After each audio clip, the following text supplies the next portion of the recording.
টানা 7 দিন ধরে লাগাতার দুই দেশের মধ্যে তুমুল যুদ্ধ জারি রয়েছে। দুই দেশের মধ্যে মিসাইল ছোড়াছুড়ি, একের পর এক সেনা ঘাঁটি, গুরুত্বপূর্ণ ইনস্টলেশন, পরমাণু ঘাঁটি ধ্বংস করছে একে অপরকে। ইরান এবং ইসরায়েল যুদ্ধের ভয়ঙ্কর সেই ছবি জি24 ঘন্টা। মধ্যপ্রাচ্য রীতিমতো উত্তপ্ত। ইরানে যেমন একের পর এক সেনা ঘাঁটি, পরমাণু ঘাঁটিতে হামলা চালাচ্ছে ইসরায়েল, তেমনি ইসরায়েলের একাধিক জায়গা ছাড়খাড় করছে ইরানের একের পর এক মিসাইল। আর সকালের ছবিও আপনাদের দেখিয়েছি, যেখানে স্টক এক্সচেঞ্জে হামলা চালিয়েছে ইরান, যেখানে বীরশেবা এলাকায় হাসপাতালে পর্যন্ত হামলা চালিয়েছে। ইসরায়েলের তরফ থেকে দাবি করা হচ্ছে জনবহুল এলাকায় সাধারণ নাগরিকদের ওপরে ইরান হামলা চালাচ্ছে। অন্যদিকে ইরান দাবি করছে একই কাজ করেছে ইসরায়েল, তাদের মৃত্যুর সংখ্যা অনেকটাই বেশি। ফলে দুই দেশের বিরুদ্ধে পরস্পরের বিরুদ্ধে অভিযোগ করছে। এবং এই যে হাসপাতাল, এই হাসপাতালেও সকালবেলায় মিসাইল হামলা হয় ইরানের তরফে। נפל הטיל, תראו את כולם רצים, תראו את האנשים, תראו את האנשים.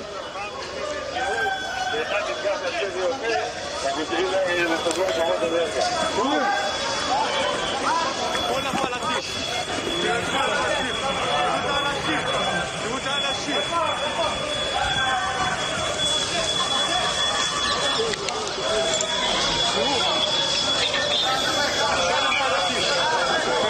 প্রতি ঘন্টার যুদ্ধের আপডেট আপনাদের দিচ্ছি, যেখানে ইসরায়েলের স্টক এক্সচেঞ্জ, সেই স্টক এক্সচেঞ্জে হামলা হয়েছে, হাসপাতালে হামলা হয়েছে এবং এই সামরিক হাসপাতালে হামলা হয়েছে। ফলে ইসরায়েলের তরফ থেকে এই অভিযোগ করা হচ্ছে যে বেছে বেছে এলোপাথারি হামলা করছে এবং বেছে বেছে যেমন টার্গেট করা হচ্ছে ইসরায়েলের জনবহুল এলাকাগুলোকে, তেমনি ইরানের তরফ থেকেও টার্গেট করা হচ্ছে। বলা হচ্ছে যে ইসরায়েলের তরফেও এলোপাথারি হামলা চলছে, তাতে সাধারণ মানুষের মৃত্যু হচ্ছে।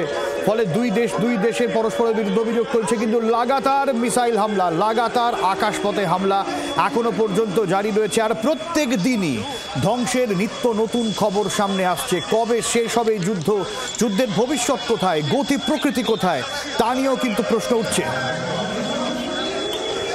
আমাদের সঙ্গে এই মুহূর্তে যারা রয়েছেন, আমাদের দুই প্রতিনিধি রয়েছেন, সৈকত এবং অয়ন ঘোষাল। সৈকত আইন এবং অয়ন ঘোষাল রয়েছেন আমাদের সঙ্গে।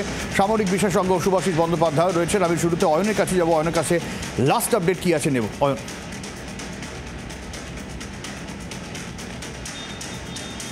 সব্যসাচী, যুদ্ধের সপ্তম দিনে কার্যত সপ্তমে উঠেছে ইসরায়েলের সঙ্গে ইরানের সংঘাত। আমরা কিছুক্ষণ আগে ছবি দেখাচ্ছিলাম এক্সক্লুসিভলি জি24 ঘন্টায়। সেটা হচ্ছে যে ইসরায়েলের তেল আভিভ থেকে 180 কিলোমিটার দক্ষিণে একটি হাসপাতাল, যেটি সামরিক হাসপাতাল নয়, সেটিকে কার্যত ক্ষেপণাস্ত্র দিয়ে গুঁড়িয়ে দিয়েছে ইরান। এবং প্রায় সঙ্গে সঙ্গে তার 1 ঘন্টার মধ্যে ইসরায়েলের তরফ থেকেও কিন্তু কড়া প্রতিক্রিয়ার ইঙ্গিত মিলছে। বেঞ্জামিন নেতানিয়াহু বলছেন যে এই যে হামলা, নক্কারজনক বর্বরোচিত হামলা, সেখানে নিরীহ রোগী, হাসপাতালের স্বাস্থ্যকর্মী, নার্স, তাদের উপর যে হামলা হয়েছে তার উপযুক্ত জবাব খুব তাড়াতাড়ি ইরানকে দেওয়া হবে। এটা যদি প্রথম বড় আপডেট হয়, নিঃসন্দেহে দ্বিতীয় যে বড় আপডেট, ইরান বলেছে যে তারা all options on the table, এটা মার্কিন যুক্তরাষ্ট্রের উদ্দেশ্যে বলেছে। অর্থাৎ আমেরিকা কি করবে আমেরিকা বুঝে নিক, কারণ এর আগে ইরান হুঁশিয়ারি দিয়েছিল যে কোনো চাপের কাছে তারা নতি স্বীকার করবে না। অতএব সব্যসাচী, সপ্তম দিন এই যুদ্ধের আবহ বা সংঘাতের যে বাতাবরণ কমার তো প্রশ্নই নেই, বরঞ্চ উত্তরোত্তর সেটা বাড়ছে, আরো বাড়ছে এবং কেউ কারোর কাছে মাথা নত করতে রাজি নয়। এই জায়গা থেকে সৈকত, আজকে ইসরায়েলের স্টক এক্সচেঞ্জ, সেখানেও হামলা হয়েছে এবং ভয়ঙ্কর ছবি, গোটা বিল্ডিংয়ে প্রায় তছনছ।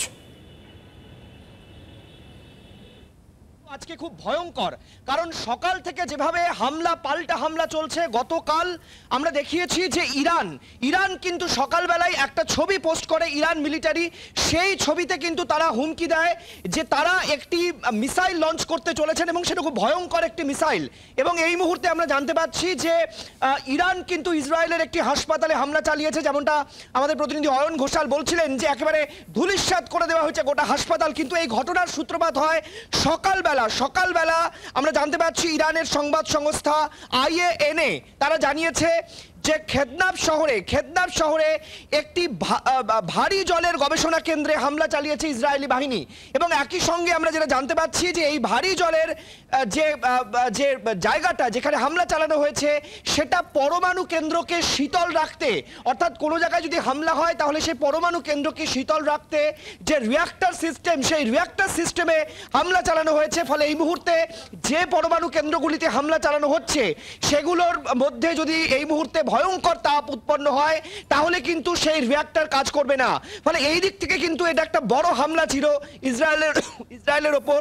অন্যদিকে ইরানের ক্ষেত্রে যদি আমরা দেখি, ইরানেও কিন্তু ভয়ঙ্কর হামলা চালানো হয়েছে, তুমি যেমনটা বলছিলে হাসপাতালে। সৈকত সঙ্গে থাকো।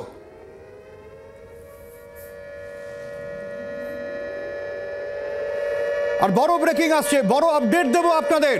ক্ষেপণাস্ত্র যেরকম সৈকত বলছিল এবং অয়নও বলছিল যে হাসপাতালে হামলা হয়েছে, এই মুহূর্তে যে বড় খবর আসছে আমার কাছে, নেতানিয়াহু পাল্টা হুঙ্কার দিয়েছেন ইরানকে মূল্য চোকাতে হবেই, পয়সা হিসেব বুঝে নেওয়ার হুঁশিয়ারি দিয়েছেন ইসরায়েলের প্রধানমন্ত্রী। তেহরানকে মূল্য চোকাতেই হবে পাল্টা নেতানিয়াহুর। একই সঙ্গে তিনি এটাও বলে দিয়েছেন যে ইসরায়েল সহজে মাথা নোয়াবে না। স্পষ্টতই বোঝাই যাচ্ছে যে আরো বড় সড় প্রত্যাঘাতের হুমকি দিয়ে রাখলেন ইসরায়েলের প্রধানমন্ত্রী বেঞ্জামিন নেতানিয়াহু। সৈকতের কাছে আবারও চলে যাব। সৈকত, যেরকম আমরা বলছিলাম যে যেরকম অয়ন আমাদের বলছিল যে হাসপাতালে এই ক্ষেপণাস্ত্র হয় না, তারপর একবারে সরাসরি আবারও হুঁশিয়ারি দিলেন বেঞ্জামিন নেতানিয়াহু, এবার প্রত্যাঘাত আরো বড়সড়, মূল্য চোকাতে হবে ইরানকে। দেখো, ইসরায়েল এই মুহূর্তে যে ইসরায়েলের উপর পরপর ইরানের যে হামলা হচ্ছে তাতে কিন্তু ইসরায়েলের সকাল থেকে ব্যাপক ক্ষতি হয়েছে।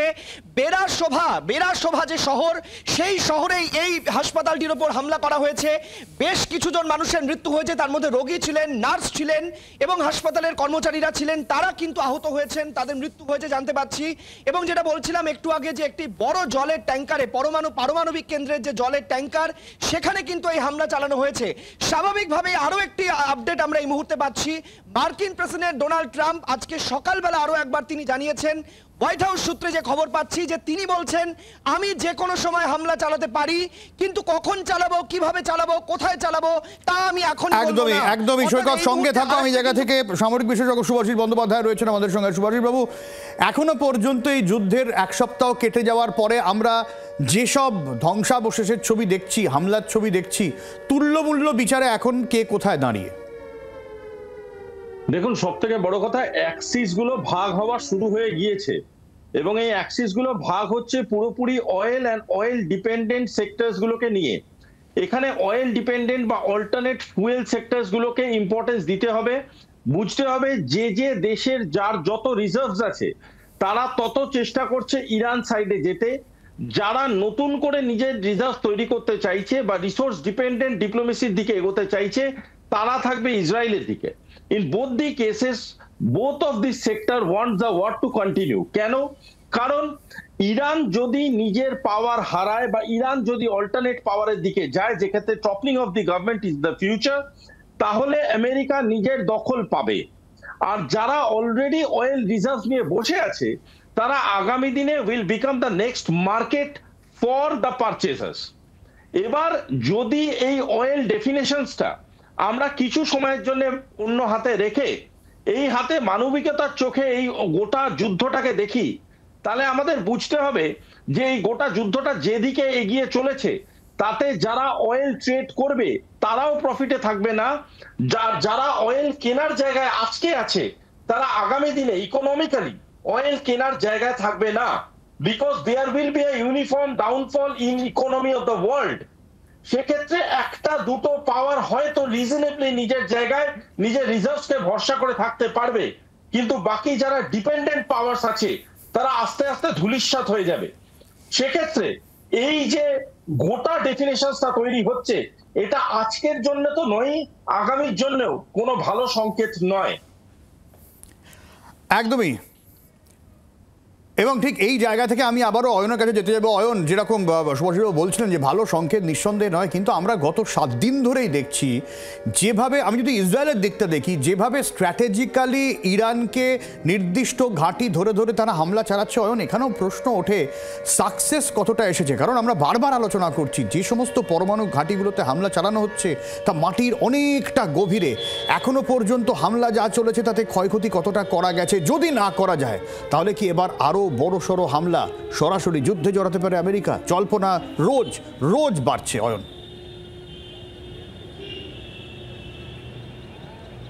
যুদ্ধ বিশেষজ্ঞরা মনে করছেন এখনো পর্যন্ত যা যা ড্যামেজ হয়েছে সবটাই কোল্যাটারাল ড্যামেজ, মূল ড্যামেজ হওয়া এখনো বাকি। কারণ ইরানের পরমাণু অস্ত্র ঘাঁটি সেগুলো ধ্বংস করা এখনো বাকি। ধ্বংস যে হয়েছে তার কোনো প্রমাণ গোটা বিশ্বের কাছে ইসরায়েল রাখতে ব্যর্থ। ইসরায়েল দাবি করেছিল তারা নাসান্স সহ একাধিক পরমাণু ঘাঁটিতে হামলা চালিয়েছে। আমার সহকর্মী সৈকত আইন তিনিও বলছিলেন যে একটি নিউক্লিয়ার রিঅ্যাক্টরের জন্য যে ওয়াটার পিউরিফায়ার সেখানে হামলা চালানো হয়েছে, সেটিকে বিনষ্ট করা হয়েছে। কিন্তু মূল যে হামলার জায়গা বা সম্ভাব্য যে টার্গেট, যে কারণে এই যুদ্ধের অবতারণা, মার্কিন রাষ্ট্রপতি বারবার বলেছেন যে ইরানকে নিউক্লিয়ার ট্রিটি সাইন করতে হবে, নাহলে ইরানের নিউক্লিয়ার ঘাঁটি ধ্বংস হয়ে যাবে। এই যে মন্তব্যের পরিপ্রেক্ষিতে যুদ্ধটা শুরু হয়েছিল, সেখানে এখনো পর্যন্ত কিন্তু কোনো পারমাণবিক তেজস্ক্রিয়তার প্রমাণ বিশ্বের কোথাও কোনো দেশ তুলে ধরতে পারেনি। অতএব এখনো পর্যন্ত এটাও পরিষ্কার নয় যে অ্যাকচুয়াল যে টার্গেট সেটাতে কতটা ক্ষতি হয়েছে। অতএব এখনো পর্যন্ত যা হচ্ছে সেটা কোল্যাটারাল ড্যামেজ, কিন্তু এর একটা লং টার্ম অর্থনৈতিক ড্যামেজ হতে চলেছে। যেমনটা আমাদের অপর অতিথি বলছিলেন, সেটা হচ্ছে যে সবথেকে গুরুত্বপূর্ণ যে পয়েন্ট, সেই পয়েন্টটা অর্থাৎ হরমুজ যে প্রণালী, এই প্রণালী যদি ইরান বাইচান্স সিল করে দেয় এই যুদ্ধের আবহে, আমরা জানি যে সেই প্রণালী দিয়ে অর্থাৎ ভূমধ্যসাগরের সেই অংশ দিয়ে বিশ্বের অশোধিত তেলের 20% সেগুলো ট্রান্সফার করে এই দেশ থেকে অন্য দেশে যায়।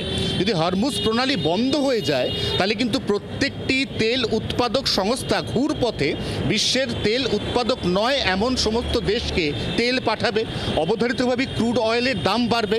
ইতিমধ্যেই যে দামটা প্রায় 17% বেড়ে গেছে গত 7 দিনে, যদি এই যুদ্ধটা এইভাবে আরও অন্তত কন্টিনিউ হয় দিন 10, তাহলেও কিন্তু সেক্ষেত্রে ক্রুড অয়েলের দাম বিশ্বজুড়ে হু হু করে বাড়বে, যার প্রভাব আমরা তোমরা অর্থাৎ এই দেশ বা দক্ষিণ পূর্ব এশিয়ার কোনো দেশে কিন্তু এড়াতে পারবে না। এই জায়গা থেকে সুভাষিস বাবু, আপনার কি অ্যাসেসমেন্ট, এই যুদ্ধ কি বেশ লম্বা হতে পারে? আমেরিকার ইন্টারভিন করার সম্ভাবনা এখনই কম?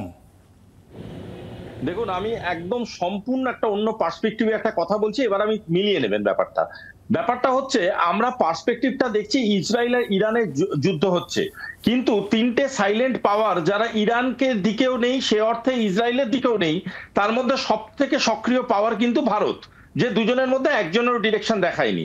অথচ রাশিয়া এবং চায়না নিজের জায়গা থেকে একটা স্টেবিলিটি তৈরি করার চেষ্টা করছে। আমেরিকা প্রোফাউন্ডলি বলে দিয়েছে উই আর উইথ ইসরায়েল। আমি বারবার বলছি এই যুদ্ধটা is not all about Iran and Israel, but about oil and European ইউনিয়নের নেটো এবং G7 একদিকে, অন্যদিকে ভবিষ্যৎবাণী হচ্ছে জুলাই মাসের মধ্যে যদি ব্রিক্স নিজে স্ট্যান্ড নেয়, সেই স্ট্যান্ডটাকে আটকাবার জন্যে যদি আজকে ব্রিক্স নিজে স্ট্যান্ড নিয়ে ডিডলারাইজেশন করে before America occupy Iran and the oil bases, তার মানে আমরা এমন একটা অর্থনৈতিক পরিমণ্ডল তৈরি করতে সক্ষম হয়ে গেলাম। কিন্তু সুভাষিস বাবু, এই ডোনাল্ড ট্রাম্পকে হুঁশিয়ারি দিয়েই রেখেছেন যদি ব্রিক্স ডলারাইজেশনের চেষ্টা করে তাহলে ট্রেড ডিল ফিল এসব কিচ্ছু না, একেবারে সরাসরি আর্থিক নিষেধাজ্ঞা করুক না, অসুবিধা কি আছে? We will suffer for a small time. দেখুন, American sanction is no more a fear factor for the world. এই জমানা চলে গেছে। 70-এর দশকে NPT was a very important statement. আজকের দিনে এনপিটি সাইন করব না মুখের উপরে দেশের পর দেশ বলে যাচ্ছে। একটা সময় ছিল ইউনাইটেড নেশনস যা বলতো আমরা শুনতাম, because we use to consider. তাহলে কি আপনি ইঙ্গিত দিচ্ছেন ভারত, রাশিয়া, চায়না অন্যরকম অ্যাক্সিস তৈরি হচ্ছে? শুধু তাই নয়, আমি আরেকটা জিনিস অ্যাড করতে চাই এর সাথে। ব্রিক্স প্লাস বিমস্টেক কোন একটা অ্যাক্সিস তৈরি হতে পারে যেখানে এশিয়া এন্ড স্মলার এশিয়া একসাথে যাবে, এবং নেটোর অল্টারনেট হিসাবে মিলিটারি পাওয়ার ইউনিট যেমন আমরা নেটোকে পাই military power unit of United Nations হিসাবে, সেরকমই একটা military power unit BRICS and BIMSTEC মিলে তৈরি করতে পারে। ডোন্ট ফরগেট, ব্রিক্স আর বিমস্টেক মেলালে পুরো পৃথিবীর 1/3 of the population, we are the consumer belt and we are the manufacturing belt. আমরা পৃথিবীর সব থেকে বড় কনজিউমার মার্কেট। আমরা যদি একসাথে দাঁড়িয়ে যাই, আমরা China and Russia, America have to fall into their knees and we have to wait for that. আমেরিকার একার কথায় গোটা পৃথিবী আর চলবে না, because the world order is changing. আচ্ছা, ফলে সৈকত বোঝা যাচ্ছে, সুভাষবাবু যেরকম বলছিলেন যে গোটা বিষয়টা তাহলে শুধু যুদ্ধের বিষয় নয়, এর ব্যাপকতা আরও বেশি, এবং ঠিক এই জায়গা থেকে আমরা ধরে নিতে পারি যে যুদ্ধ আরও বেশ কিছুটা লম্বা চলবে, যতক্ষণ না পর্যন্ত বিশ্বের এই অক্ষগুলো একটা ঠিকঠাক জায়গায় দানা না পাকে, ততক্ষণ পর্যন্ত যুদ্ধের এই ধরনের ছবি আরও দেখতে হবে আমাদের। দেখো সব্যসাচী, একটা বিষয় আমি নতুন আপডেট যেটা পাচ্ছি আমি জানিয়ে রাখতে চাইবো, ইসরায়েলি সামরিক সেনার সামরিক দপ্তরও কিন্তু হামলা চালিয়েছে ইরান, যেটার নাম জানা যাচ্ছে IDF C8I। এটা কিন্তু ইন্টেলিজেন্স দপ্তর, অর্থাৎ সেটার একটা কূটনৈতিক কাজকর্ম সেখানে হতো এবং সেখানে যাবতীয় ইন্টেলিজেন্সের কাজ হতো ইসরায়েলের, এবং সেখানেও কিন্তু এই হামলা চালানো হয়েছে। এবং এই মুহূর্তে আমরা যেটা জানতে পাচ্ছি আরও একটি নতুন তথ্য, যে ইরান জানিয়ে দিয়েছে আমরা সমস্ত রকম সম্ভাবনার জন্য তৈরি রয়েছি। মার্কিন প্রেসিডেন্ট যখন বলছেন আমরা যে কোনো সময় যা কিছু করতে পারি, কিন্তু আমরা এখনই বলবো না, কিন্তু ইরানকে কার্যত আত্মসমর্পণের বার্তা দেওয়া হয়েছিল। ইরান কিন্তু পরিষ্কার জানিয়ে দিয়েছে সম্ভাব্য সব কিছুর জন্য আমরা তৈরি রয়েছি, আমরা জানি যে কোনো সময় যে কোনো কিছু হতে পারে। কোথাও ইরান কি তাহলে মরণ কামড় দিচ্ছে? যে হাসপাতালটিতে বীর সেভার যে হাসপাতালটিতে হামলা চালানো হয়েছে, আমরা এটাও খবর পাচ্ছি যে এটি একটি সামরিক হাসপাতাল, সেখানে সেনার চিকিৎসা হতো এবং সেখানে প্রচুর যারা এই যুদ্ধে রয়েছেন, যারা আহত হয়েছেন, এমন সেনা আধিকারিকরাও কিন্তু সেখানে ভর্তি ছিলেন। একদমই সৈকত, সঙ্গে থাকো। এই মুহূর্তে আর একটা গুরুত্বপূর্ণ খবর আসছে, গুরুত্বপূর্ণ খবর এবং তাৎপর্যপূর্ণ খবর। হোয়াইট হাউসে আসতে চেয়েছিল ইরান, এমনটাই দাবি করছেন মার্কিন প্রেসিডেন্ট ডোনাল্ড ট্রাম্প। অনেক দেরি হয়ে গিয়েছে আমেরিকার প্রেসিডেন্টের, ইরান আর হামলা প্রতিরোধ করার মতো ক্ষমতায় নেই, এমনটাই দাবি ডোনাল্ড ট্রাম্পের। এবং তিনি এটাও বলছেন কি করতে চলেছি তা কেউই জানে না।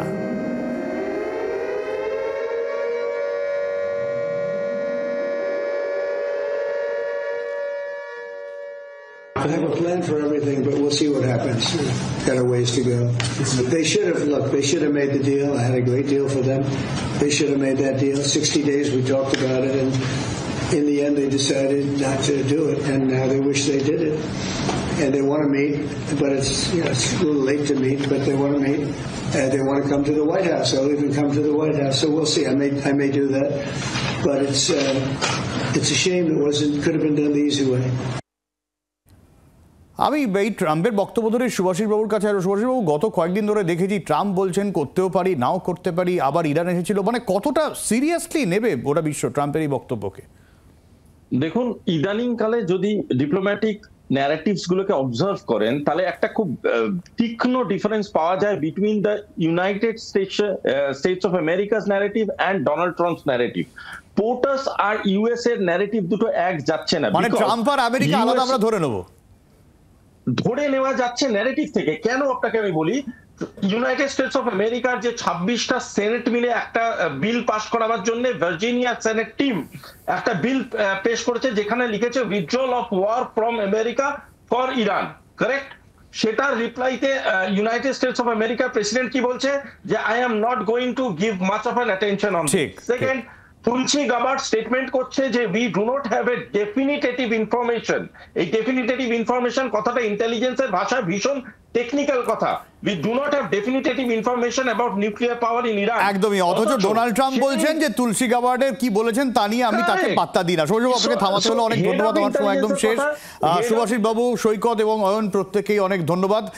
ফিরে আসছি বিরতির পর, এবং বিরতির পরে আরো যুদ্ধের আপডেট দেব, কি পরিস্থিতি ইরান ইসরায়েলে জানাবো আপনাদের।